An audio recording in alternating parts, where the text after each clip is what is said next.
With Mirror's Edge Catalyst right around the corner, we here at Suggestive Gaming thought it would be a good idea to give a quick overview for anyone jumping into the new reboot.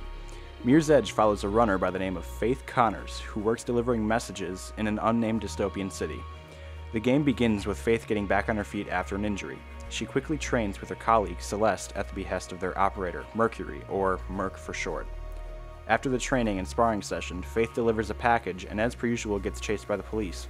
But this time, the Blues are more aggressive than usual. The mission was supposed to be a normal run and low profile, but something was clearly different about this one. Faith goes back to Merc's Lair, which serves as the runner's headquarters, and hears on police radio stations about multiple shots fired at mayoral candidate Robert Pope's office. We learn that Faith's sister, Kate Connors, works for the city protection force, and with some prior knowledge, Faith knows that Kate was involved. Faith goes to the mayoral candidate's office to help her sister and ends up finding a very confused Kate and Robert Pope dead in his office. Kate tells Faith that she was framed and that someone used her gun to shoot Pope. Faith lifts evidence, which appears to be Pope's journal, where he mentions something about Icarus to the highest.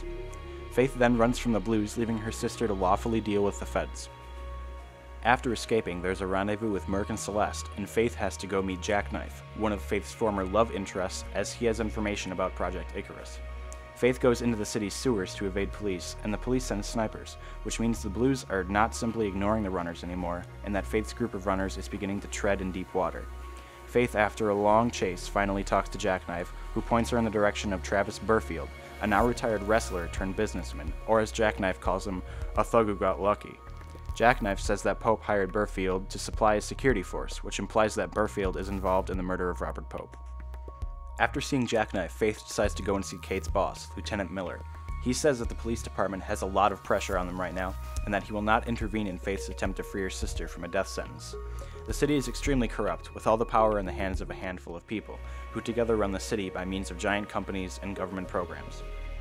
Faith breaks into Burfield's office and overhears a phone call he is on. We get a cool little reference here to George Orwell's 1984, with Ropern's line, "Today's headline, tomorrow's cat litter," which helps further the idea that the city is all-controlling and its power is corrupted. Ropern also says that Project Icarus will persevere despite the runners and that he is having a meeting with someone the next day. Faith decides to meet with Miller and confirms that Travis Burfield and Ropern are one and the same and that Ropern had a hand in Pope's murder. Miller suddenly pulls a gun on Faith and tells her that the private firms in the city are putting a lot of pressure on the police, simply waiting for them to slip up, and the only way to ease tension and help Kate is to bring Faith in. Faith tries to disarm Miller, and they end up in an old Mexican standoff. Faith, as a sign of good faith, offers her gun to Miller and tells him if he ever tries to pull something like that again, she'll kill him. Faith then goes to the meeting where Ropern is and finds it was Miller who Ropern was meeting with. As Faith is in pursuit to confront Ropern and Miller, Ropern pulls a surprise attack on Faith on the roof. Faith kicks Ropern right in his Peter and he manages to grasp onto a pipe before he falls. Ropern confirms that he hired a professional to kill Pope. He also reveals that he framed Kate, he is meeting with the hitman in the New Eden Mall the next day, and that Faith would recognize the hitman. Then, as Faith begins to help Ropern up, an unidentified hitman on the building opposite of Faith shoots Ropern and he falls to his death. The Blues then arrive and Faith escapes on a train. During another rendezvous at Merc's Lair, Faith talks with Celeste and tells her that she is going to meet Pope's killer at the mall the next day. Faith asks if Celeste wants to come, and Celeste says she's busy, and then tells Faith to take care. During this exchange, we get a little more information on how the city is changed for the worst, and the two talk about the citywide riots and protests and the suppression of freedom. We learn Faith's parents were friends of Pope's and were extremely active in organizing protests and lobbying the mayor. Faith and Kate's mother died in the downtown riots, and after that the family fell apart, leading Faith to leave home. On top of that, we learn Faith met Merc because she broke into his house and instead of being angry, he offered her a job as a runner. After the rendezvous at Merc's Lair, Faith arrives at the New Eden Mall to try and identify the killer. She sees a masked runner, whom she assumes is the hitman. She follows the masked runner and she is ambushed by a large number of Blues. She makes her way out of the mall safely and sees the masked runner again, but instead of heading on another chase, she decides to sneak out and interrogate Jackknife, under the assumption that he knows more than he's letting on. Faith catches Jackknife and he only says, "Be careful who you hang around with." Faith notices she's been seeing that company is Pirandolo Kruger Security. She's been seeing their advertisement throughout her encounter so far, and Merc decides to check it out. The company is incredibly suspicious, and they decide it is worth checking out at the docks. After Faith arrives at the docks, she fights her way through some heavy troops and navigates her way through the offices, looking for clues or information about Project Icarus. Faith finds that Project Icarus is training people to eliminate all of the runners.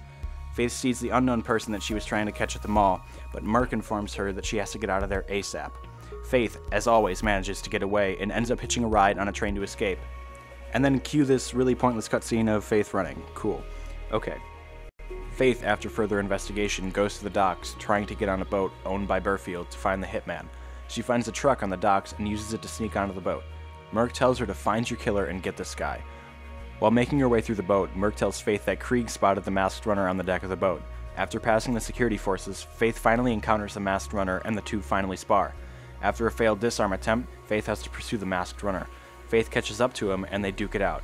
Faith, after winning the duel, sees a blonde ponytail and the killer reveals herself as Celeste, Faith's friend and fellow runner. Celeste justifies her actions by saying that it was either her life or Pope's. She goes on to say that he asked too many questions and started meddling in places he shouldn't have, and that she couldn't justify the risk of being a runner anymore. Once she admits this, tons of blues open fire at Celeste and Faith fires back while Celeste manages to run away. Merc then tells Faith over comms that the jury just found Kate guilty. After leaving the docks, Krieg, Faith, and Merc organize a rifle drop so Faith can shoot the police convoy to stop her sister from going to jail on bogus charges in the city's rigged judicial system. Faith shoots the convoy and it crashes. Faith, after helping her sister out of the wreckage, gives Kate her earpiece so Merc can guide her back to the headquarters. After escaping the police once again, Faith heads to Merc's lair where she finds Merc bleeding out under a couch. Merc says the mayor's secret police raided the headquarters and abducted Kate, and that they said something about the current mayor Callahan's office called the Shard. Merc succumbs to the police's gunshot wounds in Faith's arms. When Faith goes to Callahan's office to get her sister and her revenge, she is ambushed by two Pirandello Kruger guards and Miller.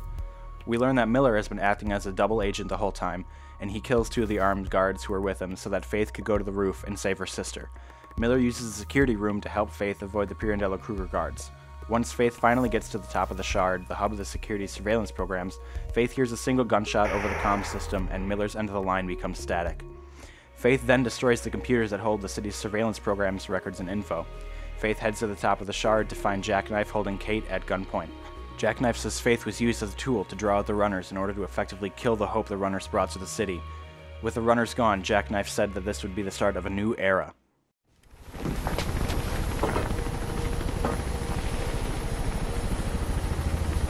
You can't live on the edge all your life, Faith! Sooner or later, you have to jump!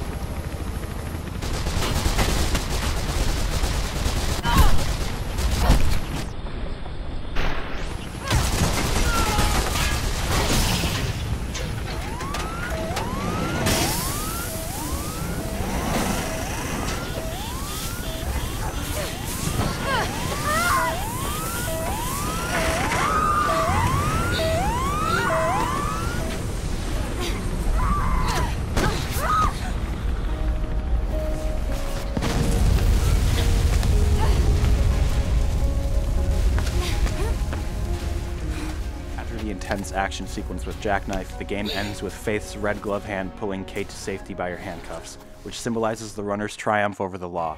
The game ends with Faith and Kate standing on the edge of the Shard, or you could say, on the mirror's edge.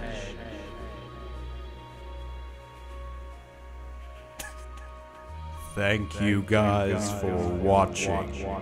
This has been a video by Suggestive Gaming.